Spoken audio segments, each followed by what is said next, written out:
சாய்பாபா. சாய்பாபா வந்து எங்க வாழ்க்கையில வந்து 25 வருஷமா இருக்கிறாரு. ஆரம்பத்தில நாங்க வந்து புதுக்கோட்டையில பாண்டிச்சேரியில இருந்தபோது காலாப்பட்டு சாய்பாபா. ஒரு ஃப்ரெண்டு தான் சொன்னாரு எங்களுக்கு. சாய்பாபாவ கும்பிட்டுட்டு திருப்பதி போங்க நல்லபடியா சாமி கல்யாணம் பண்ணிட்டு வருவீங்கன்னு. அப்ப நான் நெனச்சேன், என்ன சாய்பாபா இப்படி சொல்றாங்களே! நீ என்ன அவ்வளோ பெரிய இதா அ பார்த்துருவோம் நானும். நீங்க நல்லபடியா எங்களுக்கு திருப்பதி தரிசனம் குடுத்து கொண்டு எங்களுக்கும் அழைச்சிட்டு வரீங்களா பார்ப்போன்ட்டு நான் ஒரு மாரியா சொன்னேன். அப்ப எங்கள நல்லபடியா அழைச்சிட்டு போயிட்டு திருப்பிட்டு வந்தாரு. அதுலேருந்து 1 வருஷம் காலாபட் சாய்பாபா கோயிலுக்கு போம்போதெல்லாம், அவரு எங்களுக்கு வந்து அற்புதம் நிகழ்த்துவாரு. அதாவது நானு, எங்க ஹஸ்பண்டு, பாப்பா 3 பேரும் போவோம். ஆரத்தி முடிச்சுட்டு வரும்போது பைக் வந்து நின்னுடும். பைக் நின்னுட்டு நடு ரோட்ல நிப்போம் நாங்க. அப்ப பார்த்தா கார்ல இங்கேருந்து வரவங்க, டவுனுக்கு போறவங்க எங்கள நிறுத்தி அழைச்சிட்டு போவாங்க. இப்படி எனக்கு ஒரு 1 வருஷம் வந்து அவர் வந்து காட்டிட்டே இருந்தாரு. அதுக்கப்புறம் அவர முழுமையா நம்ப ஆரம்பிச்சுட்டோம். அதுக்கப்புறம் சென்னை வந்து அண்ணா நகர்ல இருந்தபோது லக்ஷ்மி சாய்பாபா. இங்க மயிலாப்பூருக்கும் அப்பப்போ போவேன். இங்க பொத்தேரி வந்து நாங்க வந்து 7 மாசம் ஆகுது.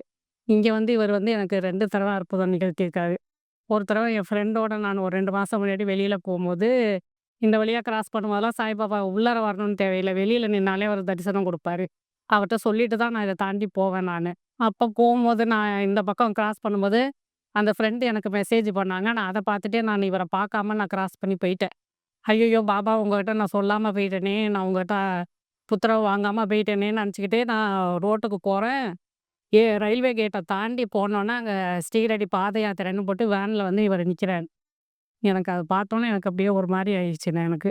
அதுக்கப்புறம் நானு யூடியூப்லாம் பார்க்கும்போது ச ஷீரடி வருவேன்ட்டு வந்துட்டே இருந்தது. இப்ப எங்களுக்கு அந்த பிளானே கிடையாது ஷீரடி வரது. நாங்க இதுவரைக்கும் ஷீரடி வந்து ஒரு 10, 12 தடவ போயிட்டு வந்திருக்கிறோம். இப்ப போற ப்ரோகிராமே இல்லையே! இவரு ஷீரடி ட்ரிப் வரும்னு போடுறாரே! என்னதுன்னு புரியலன்னோன, அப்ப திடீர்னு என் ஹஸ்பண்ட் ரிட்டயர் ஆயிட்டோம். நம்ம ஷீரடி போவே இல்ல, போகணும் அப்டின்ட்டு திடீர்னு யோசிச்சுட்டு இருக்கும்போது, நாங்க டிராவல்ஸ் மூலியம் அதுக்கு இதில பார்த்துட்டு இருந்தது. அப்ப இந்த ஜூலை லாஸ்ட்ல வந்து பாம்பே வழியா போறதுக்கு பாம்பே போயிட்டு அங்கேருந்து ஷீரடி போற ஒரு ட்ரிப்ப பிளான் பண்ணிட்டு இருந்தோம். அந்த டைம்லயே என் ஹஸ்பண்ட் வந்து வியாழக்கிழமை இங்க கோயிலுக்கு வரும்போது நைட்டு சாமி கும்பிட்டுட்டு அவரு வந்திருக்காரு. மகேஷ் சாரும், தீபக் சாரும் வந்து பேசிட்டு இருந்திருக்காங்க. ஷீரடின்னு ஏதோ பேசினோனே, இவரு காதுல வாங்கிட்டு அவங்கட்ட போய் கேட்டுருக்காரு. "என்ன சார்?" அப்படின்ட்டு. நாளைக்கு இதே மாரி ஆமா ட்ரிப்பு போட்டிருக்கோம். அந்த 19த் போறோம் அப்படின்னோனே, "சரி நானும் வரேன் சார்ன்னு" சொல்லிட்டு வந்துட்டாரு. எ திடீர்னு நாங்க பிளான் பண்ணி, டக்குன்னு ஷீரடி போயிட்டு அற்புதமான தரிசனம் எங்களுக்கு குடுத்தாரு. ஒரு கியூல நிக்கல. ஒரு மேடம் கூட வந்தவங்க, அவங்க ஏற்பாடு பண்ணி, சாமிய 2 தடவ, 1 தடவ கூட இல்ல 2 தடவ வந்து இந்த விஐபி தரிசனத்தில நல்லபடியா தரிசனம் பண்ணி எங்கள அழைச்சிட்டு வந்தாரு. அது எல்லாமே பாபா, பாபா, பாபா, பாபான்னு கும்பிட்டு எந்த கோயிலுக்கு போனாலும் பாபா தான் வாயில வருது. அதனால பல அற்புதங்கள அவரு நிகழ்த்தி, என் வாழ்க்கையில வந்து சாய்பாபாவோட இது அருள் எல்லாருக்கும் கிடைக்கட்டும்.